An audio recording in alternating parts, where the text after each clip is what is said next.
Hello, this is Cho of the Shiny Colors Discord, and welcome to another episode of the Shiny Review. Today we have 5 cards that we need to go over.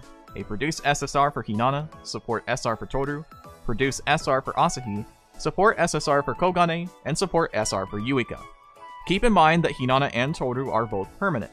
And also keep in mind that Hinana's banner is a significant downgrade from most other banners, lacking the stamp system, meaning that you can't actually spark for Hinana the traditional way.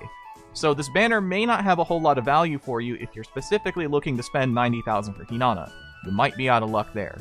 So make your best judgment call, and of course if you're a fan of Hinana, pull for her. But if you're trying to be a little more competitive, I would hold off as she is going to be around in the future. Starting things off, we have Hinana. Completing the second SSR set for Nocchill, we have Hinana. Hinana 2 solves half the equation for Nocchill, becoming a clear winner over her previous SSR for multiple reasons, namely her buffs. The fact that Hinana's evasion buff lasts for 4 turns is a huge upgrade, as it means you'll be much more likely to stack additional evasion bonuses through actives and passives to evade every attack thrown at you, especially after link appeals. With her 4-star appeal after a link, you're already looking at 50% evasion minimum on turn 3, which could easily be stacked to 100% with 1 to 2 passives or another Nocchill appeal. This means the value of hype-style buffs that remain until your damage skyrockets, as your ability to evade damage increases in consistency. If she had also come with memory gauge boosting, she'd be the best permanent card for Nocchill, but she had to have a weakness. Her roles are buffer, she does focus on evasion, and she's maybe a center. I moderately recommend holding for her, especially if you are a Nocchill producer or just like Hinana. She is a permanent, and again, her banner is a little on the weaker end, so maybe not the best place to dump a ton of gems at once. Hinana's initial skill is a Vocal 3.0 appeal that applies a 20% evasion buff for 4 turns, and links into a 15% evasion buff for 4 turns that requires Madoka to have appealed before her. At max, she unlocks a Visual 4.5 appeal that applies the same 20% evasion buff for 4 turns, and links into an evasion 30% buff for 4 turns that requires Koito and Toru to have appealed before her. Her 1-star passive is a Vocal Visual 25% up that requires the turn count to be 4 or later. This has a 20% chance to activate twice, and also unlocks an additional plus 50 Vocal Uncap.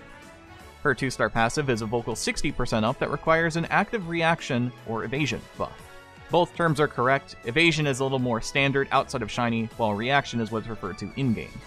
This has a 30% chance to activate twice. Her 3-star uncap is a Vocal Visual plus 100, and her 4-star uncap is a Visual plus 150. Her memory appeal when maxed out is a Vocal Visual 80% up until you're damaged, and links into a Vocal Visual 1.5 appeal. For the support recommendations, since Hinana has options to work with in terms of both vocal and visual, splitting the difference isn't a bad thing. Stack the deck in favor of whichever stat you want to work with, but remember that Madoka and Toru supports play against each other. For the alternatives, SP generation as always, then continue to slap in vocal and visual supports as you see fit. Rainbow-style supports have strong enough passives for dual-stat teams, so consider Rinzai, Choco, or even Springfish Mamimi for that route if you choose to go that way. For team recommendations, I've got 2. This first team focuses on Hinana 2 as the center, and is maybe more of a joke, but possibly worth trying out. Hinana as your center enables Koito 2 as well as Madoka 2 and Toru 2, and Rinzai 1 complements the setup almost perfectly. It might be a bit weaker on the memory appeal damage, but it might be worth trying at least once. The second team is more focused on the vocal side of things. Rinzai remains interchangeable with other cards, but many prefer Rinzai 1 or SNS Rinzai for their memory gauge boosting. Koito 1 makes more sense for a vocal team, while we shuffle around the center to Toru or Madoka depending on which type of memory appeal you prefer. Hinana as a center earns a B-.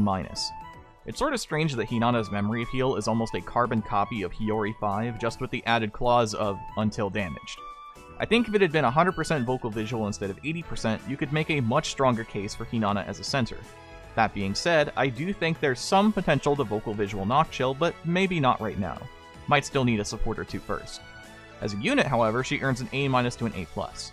Keep in mind that this score applies to using Hinana on Nocchill, so she might not feel as useful on non-Nocchill teams.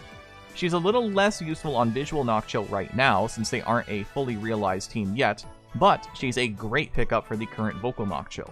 While she doesn't have as many good passives for vocal, the appeal still helps a ton, and finding a second appeal shouldn't be too difficult.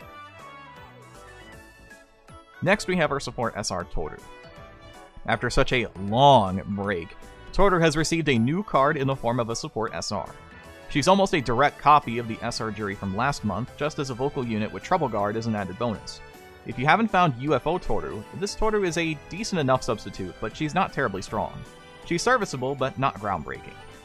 Her support skills are Idol's Bond, Promised Recovery, Rest Boost, and Trouble Guard, and her unique support skill is Vocal Mastery Vocal, reaching +9 at level 60.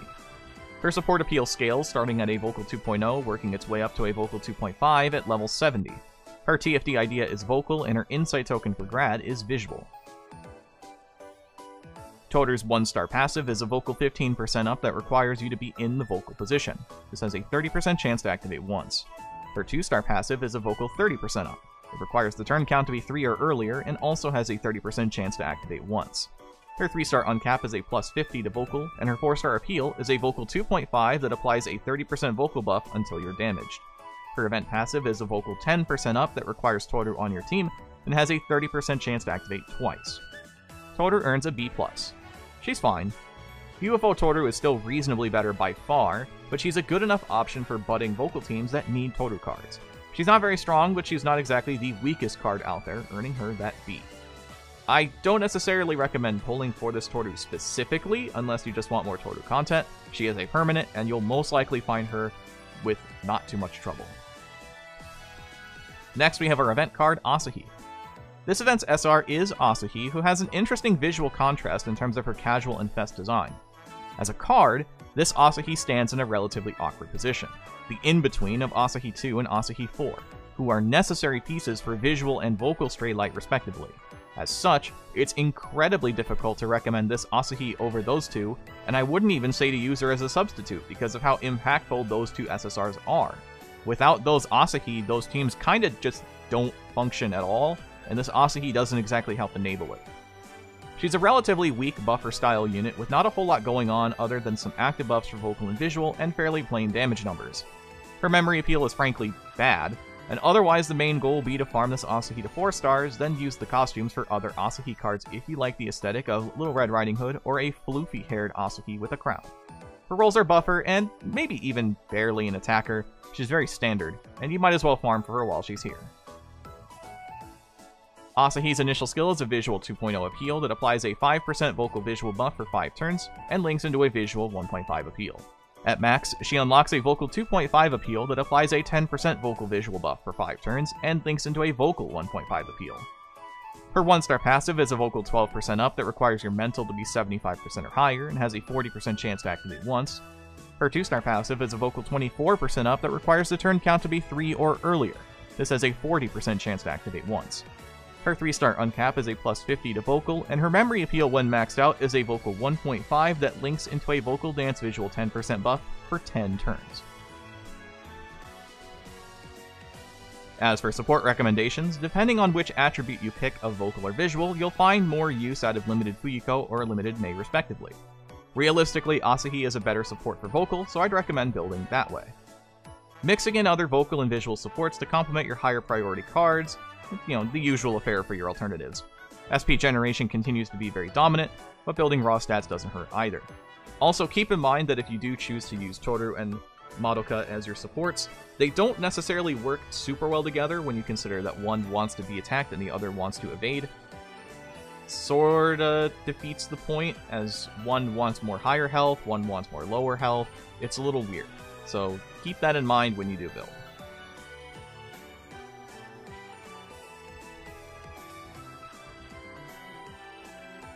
Asahi as a center earns a D+.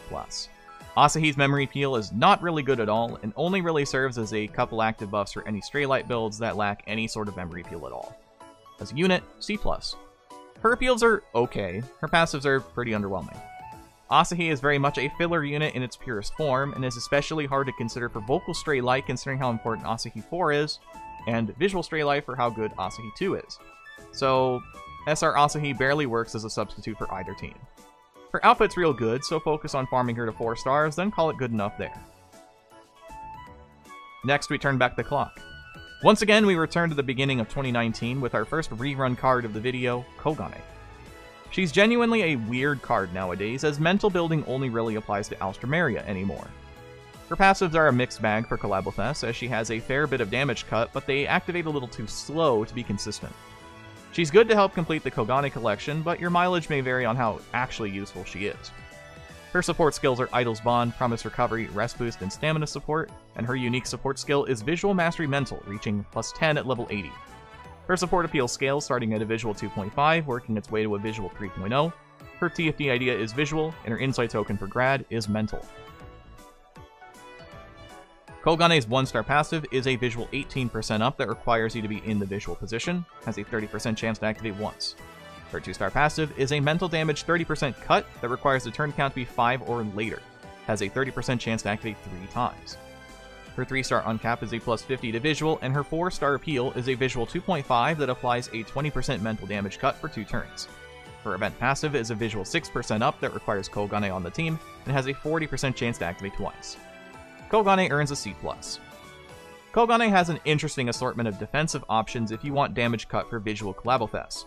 Granted, her 2-star passive is way too slow for practical use outside of maybe Grad, so the jury might be out on that one.